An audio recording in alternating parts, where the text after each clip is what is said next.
नमस्कार। जो भी मेडिकल स्टूडेंट्स हैं उनके लिए सुश्रुत संहिता एक बहुत ही जरूरी ग्रंथ है।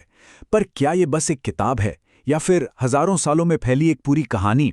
आज हम इसी प्राचीन ज्ञान की पूरी यात्रा को देखने वाले हैं, एक एक करके, बिल्कुल शुरू से लेकर आज तक के रूप तक। तो चलिए शुरू करते हैं ये सफर। तो सबसे पहला और सबसे जरूरी सवाल यही उठता है, आखिर सुश्रुत संहिता लिखी कैसे गई? क्या ये किसी एक ही इंसान की रचना थी या फिर ये सदियों तक चले ज्ञान के ट्रांसफर का नतीजा है? यही वो सवाल है जो आज हमारी पूरी पड़ताल का सेंटर पॉइंट है। इस गुत्थी को सुलझाने के लिए हम 5 स्टेप्स में आगे बढ़ेंगे।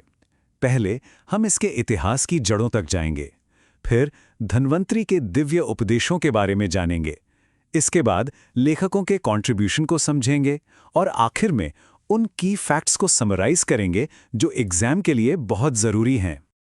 देखिए, सबसे पहली और सबसे इंटरेस्टिंग बात तो ये है कि सुश्रुत संहिता किसी एक इंसान ने एक बार में नहीं लिखी। ये एक तरह का लिविंग डॉक्यूमेंट है जो हजारों सालों में डेवलप हुआ। इसकी शुरुआत हुई थी डिवाइन ओरल टीचिंग से, जो पीढ़ी दर पीढ़ी आगे बढ़ती गई और आखिर में उसे लिखा गया। तो ये जो इतना बड़ा ज्ञान का सागर है, इसका सोर्स क्या है? हमारी कहानी की शुरुआत होती है भगवान धन्वंतरी से, जिन्हें आयुर्वेद और सर्जरी के इस दिव्य ज्ञान का ओरिजिनल सोर्स माना जाता है। यहां हमारा पहला इंपॉर्टेंट पॉइंट आता है। भगवान धन्वंतरी को आद्य उपदेष्टा कहा जाता है, मतलब दी ओरिजिनल टीचर। और इनका समय क्या था? लगभग 2350 BC। बिल्कुल यहीं से हमारी पूरी टाइमलाइन शुरू होती है। देखिए, उस जमाने में ज्ञान लिखा नहीं जाता था, वो दिया जाता था। तो धन्वंतरी ने इस बेशकीमती ज्ञान को अपने 7 शिष्यों को ओरली दिया और यहीं से भारत की महान गुरु शिष्य परंपरा के जरिए इस ज्ञान का सफर शुरू हुआ। तो ये 7 शिष्य थे: औषधेन, औरभ, वैतरण, करवीर्य, पौष्कलावत, गोपुरक्षित और 7वें थे सुश्रुत। हाँ, ये नाम याद रखिएगा क्योंकि ये शिष्य आगे चलकर इस कहानी का एक बहुत बड़ा हिस्सा बनने वाले थे। अब कहानी में एक नया मोड़ आता है। जो ज्ञान अब तक सिर्फ बोला सुना जा रहा था, उसे अब शब्दों में बांधने का वक्त आ गया था।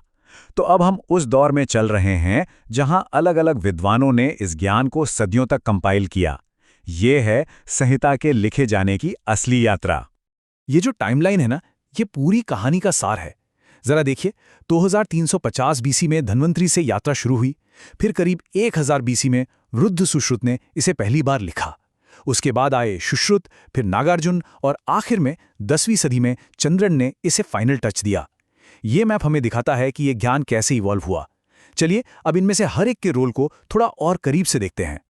तो एक बार जब ज्ञान लिख दिया गया, तो क्या कहानी खत्म हो गई? जी नहीं, बिल्कुल नहीं। असल में यहीं से इसके रिफाइनमेंट और प्यूरिफिकेशन का एक नया चैप्टर शुरू हुआ, जिसने इसे वो रूप दिया जो हम आज जानते हैं। तो इस विशाल ज्ञान को सबसे पहले कागज पर उतारा किसने? इसका क्रेडिट जाता है तंत्रकर्ता, यानी वृद्ध सुश्रुत को। लगभग 1000 से 1500 ईसा पूर्व के दौरान उन्होंने ही धन्वंतरी की ओरल टीचिंग्स को पहली बार एक ग्रंथ के रूप में कंपाइल किया। और अब कहानी में हमारे हीरो की वापसी होती है। याद है वो 7 शिष्यों में से एक सुश्रुत? अब 200 से 300 ईसा पूर्व में वो प्रथम प्रतिसंस्कर्ता के रूप में सामने आते हैं, यानी फर्स्ट रिवाइजर।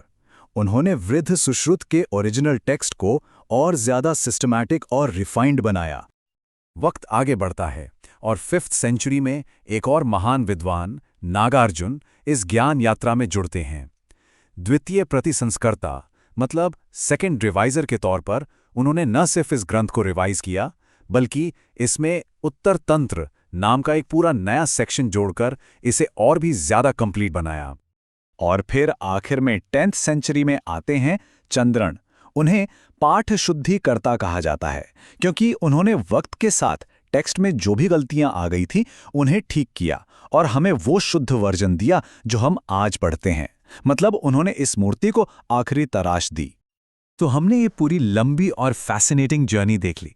अब एग्जाम के पॉइंट ऑफ व्यू से इन सभी जरूरी पड़ावों को एक साथ एक जगह पर फटाफट देख लेते हैं। ये समझिए कि ये आपकी अल्टीमेट स्टडी गाइड है। तो चलिए इसे एक साथ रिवाइज करते हैं। शुरुआत की धन्वंतरी ने आद्य उपदेष्टा के रूप में। पहला लिखित रूप दिया वृद्ध सुश्रुत ने, तंत्रकर्ता बनकर। इसे रिफाइन किया सुश्रुत ने प्रथम प्रतिसंस्कर्ता के तौर पर। इसे एक्सपैंड किया नागार्जुन ने द्वितीय प्रतिसंस्कर्ता के रूप में, और अंत में इसे प्यूरिफाई किया चंद्रने ने पाठ शुद्धिकर्ता बनकर।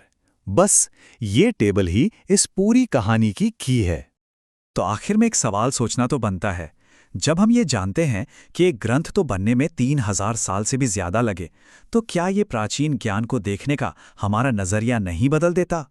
ये हमें याद दिलाता है कि ज्ञान कोई पत्थर की लकीर नहीं, बल्कि एक बहती हुई नदी है जो हमेशा हमेशा डेवलप होती रहती है।